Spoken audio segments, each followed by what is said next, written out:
Oluvannyuma lw'ebbanga kumpi kati myezi gibadde ginaatera okuwera 3 mwana mulenzi Ibrahim Musana abasinga gwe mmanyi nga pressure asobodde okuba nga aweebwa bail olunaku olwaleero era bw'atyo okweyimirirwa kwe ne kukkirizibwa mu mateeka we twogerera nga ali wabweru oba alina eddembe lye ery'okuba ng'awoza omusango guno ng'ava wabweru.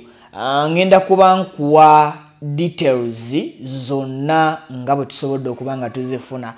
Lwaki abadde awolezebwa mu kooti ya Mengo ate omusango basobodde okugutwala mu kooti endala eya Buganda Road.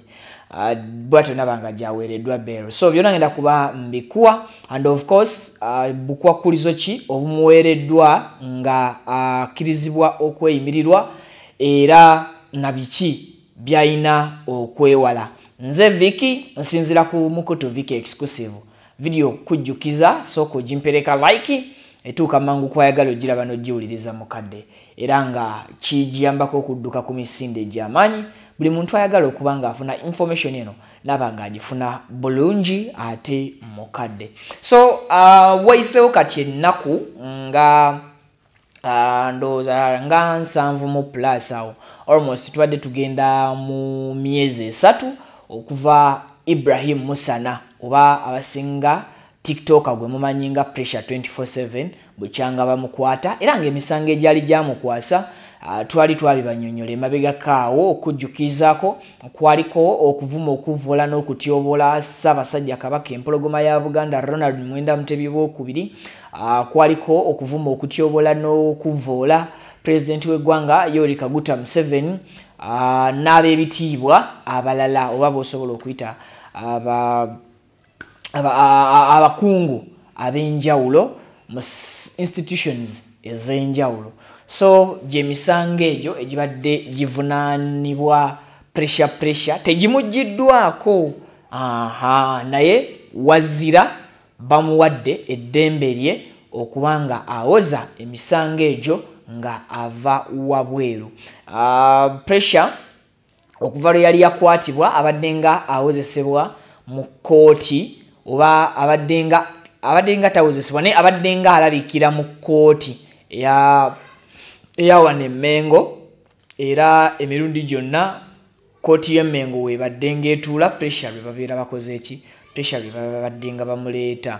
Wabula olwaleero omulamuzi amanyiddwa nga Ronald Kayizi yamuwadde bail era ng'omulamuzi ono abadde atudde butereevu ku kooti eya Buganda Road era bail emuweereddwa ku kakalu ka kooti ka bukadde 2 obwa buliwo oba cash era ne bamusaba aleme kuddamu kukozesa mutimbagano okuvuma abantu abagwa mu kkowe eryo oba abafaanana be yavuma sinakindi n'obutaddamu kuvuma abo bennyini bakyawera ennemba n'emisango mu mateeka era pressure ndoza alabikidde emirundi gibadde 3 okuva ku mulundi gwe bamuleeta mu kooti wane Mengo then neddamu n'alabika mu kooti omulundi ogwasooka bwe baasaba obukadde gali 35 n'ekyapa ogwasooka abaasooka okumweyimirira baali bazze tebeetegese olunaku lwe baleeta pressure ku kooti then olunaku omulundi ogwokubiri yaddamu okulabikira mu kooti Mengo abaali bazze okubanga bamweyimirira omwali ne UG Extra Media oyo ye bamukwatirako kawa ate nga birala bye bimukwasiza.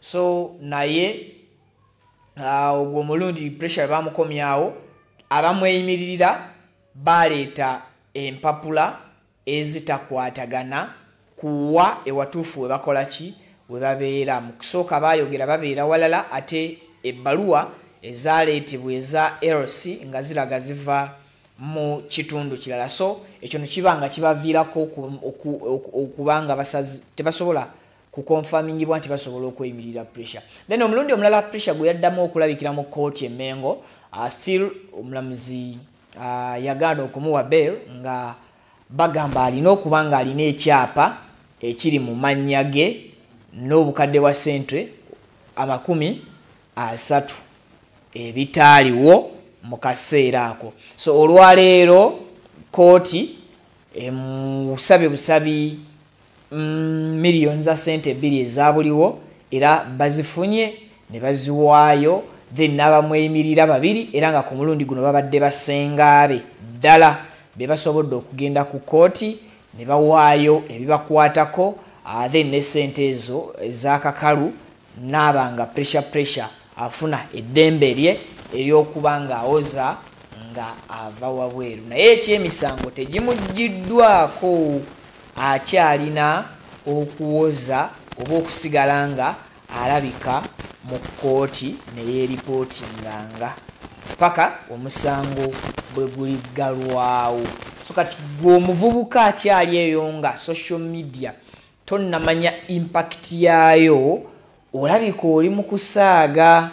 Olunaku pressure lwe yakwatibwa lwe lunaku ndowooza lwe yategeerako nti ensi ndalamu, era buli lunaku lw'ofunye omusango olina okubanga mu records oyingiddemu, ate okulwana okufuluma mu records ekizibu. So kati wetwogerera ku myaka gya pressure alina record ya Luzira prison. Ku bbanga lya pressure alina experience ya kooti. Mu bbanga lya pressure agenda kulimala kumpi ebbanga erisinga naye erimu ku bbanga lyalina mbulamu ng'alabikira mu mateeka akyalina okwerepooti nga tebamanyi ddi musango guno wegulikolaki weguliggwa. Naye oyinza okwesanga nga pressure yalitambula okumala n'emyaka 2 ng'akyalina okugendanga mu kooti bwe yeeripootinganga. Ate mu mbeera eyo nga kuliko abakozeseza omutimbagano obulungi ne babaako ebirungi bye bakungulamu, nga tebalina muntu yenna gwe balinyeeko, gwe bavodde oba gwe basumbuye ku bibye. So tukozese bulungi emitimbagano tusobole okuba nga tuganyulwamu. Omutimbagano singa oba ogukozesezza bulungi osobola okuguganyulwamu ekintu ekikuwa entandikwa y'amasanyu mu bulamu bwo, wabula ate kisobola okufuuka ekizibu mu bulamu bwo ekyolubeerera singa okozesezza omutimbagano obubi. So abavubuka ffenna tubeere beegendereza nnyo, tubeere bakalabakalaba nnyo era tubeere bayiiya nnyo okusobola okulaba nga tutambula n'ensi naye ng'ate ensi tutambula nayo mu butuufu bwayo, nga tukola ebyo ebituufu ebitatuleetera kukyawagana n'abalala, ebitatuleetera kukubagana n'abalala, era ebitatusuula mu kabaati oba akabasa akafaanana ng'aka pressure keyagwamu.